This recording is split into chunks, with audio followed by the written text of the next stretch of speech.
বিনিয়োগকারী বন্ধুরা, আসসালামু আলাইকুম। আশা করি আপনারা ভালো আছেন।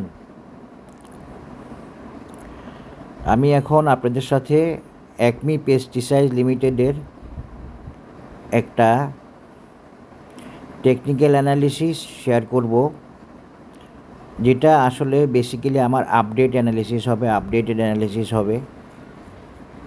এই শেয়ারটা আসলে রিভিউ বা আপডেটেড অ্যানালিসিস ডিজার্ভ করে।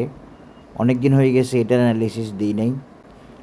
তো এটার জন্য বেশ কয়েকজনের রিকোয়েস্টটা আসছে, এই জন্য ভাবলাম যে এইটার অ্যানালিসিসটা দিই। এটা আমার আগে দেয়া আছে অ্যানালিসিস। তো একটা জিনিস ঘটছে এখানে, আমি বলে রাখি। সেটা হচ্ছে আমি এই শেয়ারটার অ্যানালিসিস দিতে গিয়ে আমি এই মেজারমেন্টটা দিছিলাম, টার্গেট এই 30 টাকা লেভেলটাকে আমি টার্গেট দিছিলাম।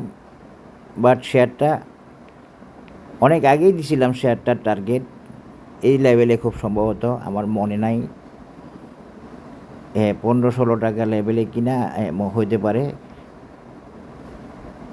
তো সেখান থেকে সে ঠিকই, বা এতে 18-19 টাকা হইতে পারে, এটা আমি একদম কনফার্ম না, এরকম মনে নাই এখন তো আগের ভিডিওগুলো সবগুলো নাই। তো সেক্ষেত্রে আমি এইটা রেজিস্টার দিলাম, কিন্তু শেয়ারটা 30 টাকা টার্গেটে না গিয়ে সে গিয়েছিল এখান থেকে 16-17 টাকা থেকে, 15-16 টাকা থেকে দিছিলাম। তো যেতে যেতে যেতে যেতে সবাই খুব খুশি ছিল, 27 টাকা পর্যন্ত যায়, এই 27 টাকা 60 পয়সা এতটুকু যায়। কিন্তু আমার টার্গেটটাকে হিট করে নাই, হিট করতে পারে নাই। হিট করে নাই মানে আসলে হিট করতে পারে নাই, ওর পক্ষে সম্ভব হয় নাই। মনে রাখবেন, প্রত্যেকটা শেয়ারের লক্ষ্য থাকে, টার্গেট থাকে প্রাইস গেইন করা, মানে শেয়ারের প্রাইজের টার্গেট থাকে প্রাইস গেইন করা। অ্যাকমি পেস্টিসাইড লিমিটেডের টার্গেট হচ্ছে প্রাইস গেইন করা। সে যদি পারে 100 টাকাও যাবে, 100 টাকাও যেতে চাইবে। সবাই শুধু উপরে উঠতে চায়, কিন্তু আসলে উপরে উঠতে পারে না। উপরে উঠতে পারে না, সে ফান্ডামেন্টাল কারণে তাকে বাজার দেয় না যেতে, টেকনিক্যাল কারণেও যেতে পারে না। তো ফান্ডামেন্টাল একটাই জন্য একটা বড় সাপোর্ট বা বড় একটা ফ্যাক্টর প্রাইস গেইন করার। এরপরও মাঝে মাঝে দেখবেন কিছু খারাপ শেয়ারও বা ফান্ডামেন্টালি ভালো না, অনেক প্রাইস গেইন করে। এগুলা একটা কিছু ক্যালকুলেশন আছে, ম্যাথমেটিক্স আছে, সেগুলো ফলো করে মেনটেন করে ওখানে যায়। সেটাও টেকনিক্যাল ক্যালকুলেশান, টেকনিক্যাল ম্যাথমেটিক্স। সেটা খুব গোপন, সেটা খুব রেয়ার, সবার কাছে ওই ক্যালকুলেশন নাই। আর কোন শেয়ার ওই ক্যালকুলেশনে আসে বা ওই ক্যালকুলেশনে যাবে, সেটা এমনি প্রাইস অ্যাকশন দেখে আপনি বুঝতে পারবেন না। তো সেরকম কিছু শেয়ার যাই দেখে অনেকে আবার মিসগাইডেডও হয়। এটাও বাজারের একটা চালাকি। কিছু কিছু শেয়ারকে ফান্ডামেন্টাল বেসিস ছাড়াও মুভ করায়, সেটা বাজার করতে পারে। বাজার আসলে পাবলিককে ব্যবসা করানোর জন্য এই ধরনের ঘটনা ঘটায়। যাই হোক, সেটাও হিসাবে আছে, সেটাও ক্যালকুলেশন আছে, সেটাও ম্যাথমেটিক্স আছে সেক্ষেত্রে। তো এই ফান্ডামেন্টাল বেসিসেই মূলত প্রাইস যায়। টেকনিক্যাল অ্যানালিস্ট কোথায় যেতে পারে, কত যেতে পারে সেইটা ধারণা করে। কিন্তু ধরেন একটা শেয়ার 50 টাকা নিবে, সেটার বেসিসটা, সেটার ম্যাথমেটিক্সটা, সেটার ভ্যালুয়েশনটা ডিপেন্ড করে ফান্ডামেন্টালের উপর। এছাড়াও প্রাইস অ্যাকশান বা আগের হিস্ট্রি, এগুলো তো আছে, আপনারা জানেন, ট্রেন্ড, এগুলো আছে ওগুলোর উপরেও। এখন আসেন, আমি আসলে এটার এই অ্যাকমি পেস্টিসাইডের অ্যানালিসিসটা দেওয়া ছিল, এরপরও অনেক দিন দিই না এবং আপনাদের রিকোয়েস্ট থাকাতে দিচ্ছি। আমি একটু দেখার চেষ্টা করি আসলে অ্যাকমি পেস্টিসাইড। দেখেন, অ্যাকমি পেস্টিসাইড প্রাইস হারায় নাই, খুব স্ট্রং একটা পজিশানে আছে। এ ধরনের শেয়ারগুলো ধরে নেবেন যে টার্গেট ওরিয়েন্টেড, মানে সে নামতে চাচ্ছে না, এইখানে একটা সাপোর্ট তৈরি করছে 23 টাকায়। তখনই আপনারা বুঝে নেবেন যে এটা স্ট্রং শেয়ার। সে 30 না গিয়ে 28 লেভেল গিয়ে এখন নামছে মাত্র 23, নামতেছে না। তো সে উঠবে। এবং একবার আমার একটা উপরের লেভেলের অ্যানালিসিস দেওয়া ছিল, ওটা আপনারা দেখেন নাই হয়তো।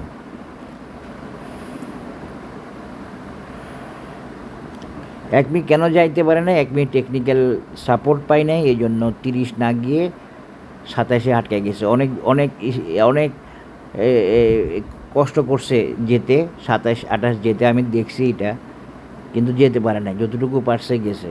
এটা মনে রাখবেন, সর্বোচ্চ চেষ্টা করে সর্বোচ্চ লেভেলে যেতে। এখন একমি পেস্টিসাইডে অ্যানালিসিস দেওয়াটা ঠিক সময় আসছে, আমি দেখতে পাচ্ছি মোটামুটিভাবে ওকে আছে। ভলিউমও একদম কমে আসছে, দেখেন ভলিউম কমে আসছে। এমএসিডি বাই সিগন্যাল দিতে যাচ্ছে, খুব ভালো সময়ে বা একুরেট সময়ে মনে হচ্ছে আমি অ্যানালিসিসটা দিচ্ছি।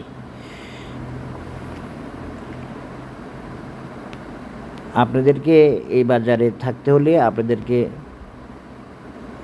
যুক্তিশীল হতে হবে এবং বুদ্ধিমান হতে হবে, এটা মনে রাখবেন। আপনি যদি দেখেন যে একজন অ্যানালিস্টের একটা চার্ট বা একটা অ্যানালিসিস ওকে হয় না, ওকে হওয়ার পথে 70 টাকা দেখাইছিল কথার কথা, সেটা এখন 70 টাকা যায় নাই, 60 টাকা গিয়ে কমা শুরু করছে বা 65 টাকা গিয়ে কমা শুরু করছে, আপনি কি বসে থাকবেন? আপনি বসে থাকবেন না, আপনি আপনার প্রফিট নিয়ে ফেলবেন। আর আপনি যদি অ্যানালিসিস বুঝেন তাইলে আপনি হয়তো সেল দিবেন না, সেটা আপনার সিদ্ধান্ত। কারণ আপনি তো অ্যানালিসিস বুঝেন, আপনি বুঝবেন যে শেয়ারটা যাবে, যে অ্যানালিসিস দিছে সেটা ঠিক আছে, অ্যানালিসিস ঠিক আছে বুঝতে পারলে আপনি আর সেল দিবেন না। এই জন্য অ্যানালিসিস শেখার প্রয়োজনটা বেশি। একমি এতদিনেও তার কারেকশান শেষ করতে পারে না, আমি এটা নিয়ে একটু সারপ্রাইজড। আচ্ছা যাই হোক, উইকলিতে একটু ঝামেলা আছে এখনও, এই জায়গায় এখনও কনসলিডেশন চলতেছে একমির। তো মনে হচ্ছে আর বেশি সময় নেবে না, কনসলিডেশনের চেষ্টা করতেছে উঠে আসতে। আরও ধরেন আরও 10-15 দিন নিতে পারে, আরও 15 দিন নিতে পারে সর্বোচ্চ, বা আরও 1 মাস নিতে পারে। ওই যে আমি বললাম যে একমি খুব কষ্ট হয়েছে, কষ্ট করেই গেছে,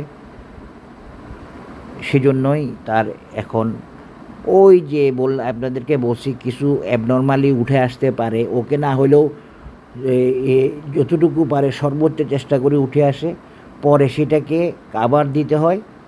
এই একমি সেটা এখন কাভার দিচ্ছে, বোঝার চেষ্টা করবেন। প্রায় 15-30-3 মাসের মতো হয়ে গেছে, বাট এখনও একমির কারেকশান শেষ হয় নাই। একমি আরও 1 মাস সময় নিতে পারে এ মনে হচ্ছে। আপনারা জিনিসটা বোঝার চেষ্টা করবেন, আর যদি সম্ভব হয় সে তো উঠে আসবে এর আগে। আমি 1 মাসের মতো একটা চান্স দেখতে পাচ্ছি, বা 1 মাসই ধরেন, নাইলে 15 দিন, 1 মাস থেকে 15 দিন আরেকটু সময় নেওয়ার ব্যাপার আছে একমির। 15 থেকে 1 মাস, এই হলো আপডেট। এগুলো একটা ধারণামূলক সময়, এগুলো কোনো প্রপার মেজারমেন্ট না, এগুলো অ্যানালিসিস দেখে আমি বলি, এবং আমি আল্লাহর রহমতে মোটামুটি বলতে পারি কি না আপনারাই জাজ করবেন, এই আর কি।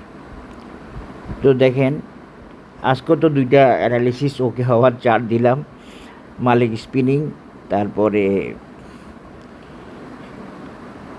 ফেক ডিল, এগুলোর আগের অ্যানালিসিসও দেওয়া আছে, আপনারা বুঝতে পারবেন।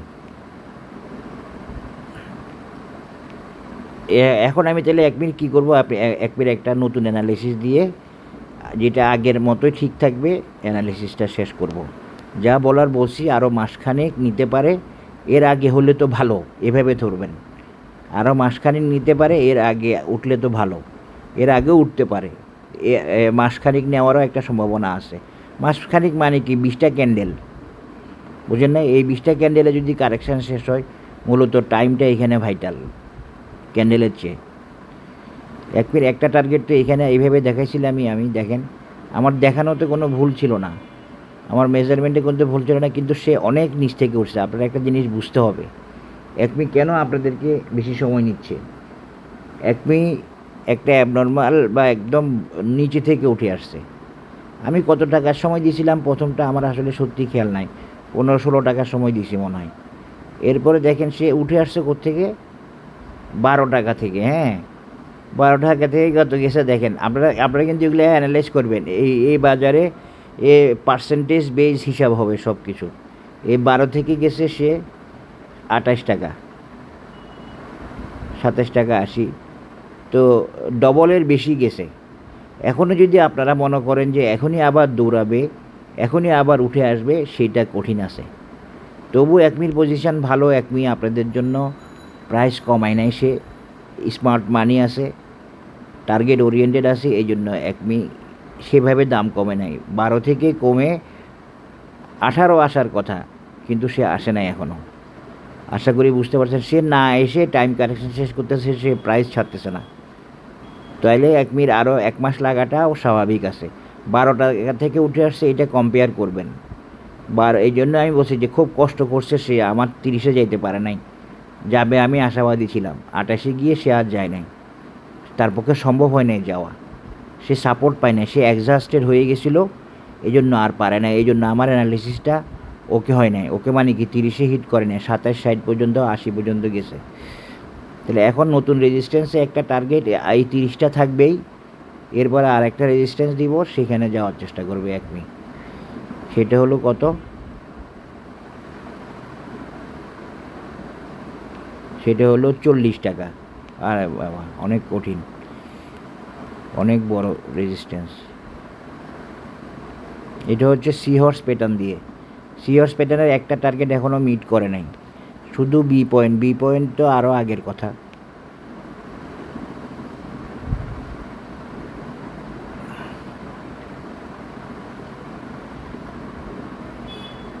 এখান দিয়েও একটা 38 টাকার একটা রেজিস্ট্যান্স আপনারা দেখতে পারেন। হ্যাঁ, 38 অথবা 40, অথবা এখানে একটা রেজিস্ট্যান্স থাকবে একমির 35 টাকায়। 30 টাকাটা ওর বড় বাধা থাকবে না নেক্সট মুভমেন্টে, কিন্তু এই 35-এ একটা রেজিস্ট্যান্স থাকবে যেটা ফ্লোর। এরপরে হচ্ছে মূল রেজিস্ট্যান্স হলো এই 40 টাকা, 38 অথবা 40 টাকা, এটা দেখা দিলাম। আশা করি বুঝতে পেরেছেন। এরপরও একমির টার্গেট থাকবে, আপনারা 40 পর্যন্ত আগে রাখেন, এটা অনেক বড় টার্গেট, অনেক অনেক ভালো টার্গেট, কিন্তু যাবে কি না মার্কেট বলবে। আমি মেজারমেন্ট দিয়ে দেখাইছি। এখন আপনারা যদি কেউ ধরে বসে থাকেন যে এখানে যাবেই, যেতেই হবে, এরকম আমি বলবো না, বলি না। তবে একমি কারেকশানটা শেষ হোক, আরও মাসখানেক লাগবে, তারপরে একমি ভালো করবে, এবং একমি অনেক দিন পরে আগাচ্ছে, সুতরাং সে এই 40 যাওয়াটা তার একটা ইম্পর্টেন্ট একটা টার্গেট। এতটুকু বললাম, আর ডিটেলস বলার নাই। আশা করি আপনারা বুঝতে পেরেছেন একমির আপডেট অ্যানালিসিস। আমার অ্যানালিসিস আপনারা অবশ্যই ভালো লাগলে শেয়ার করবেন এবং সাবস্ক্রাইব করবেন। ধন্যবাদ। আরও মাসখানেক সময় নিতে পারে, এর আগে বাড়লে তো ভালো। সবাই ভালো থাকবেন। আসসালামু আলাইকুম।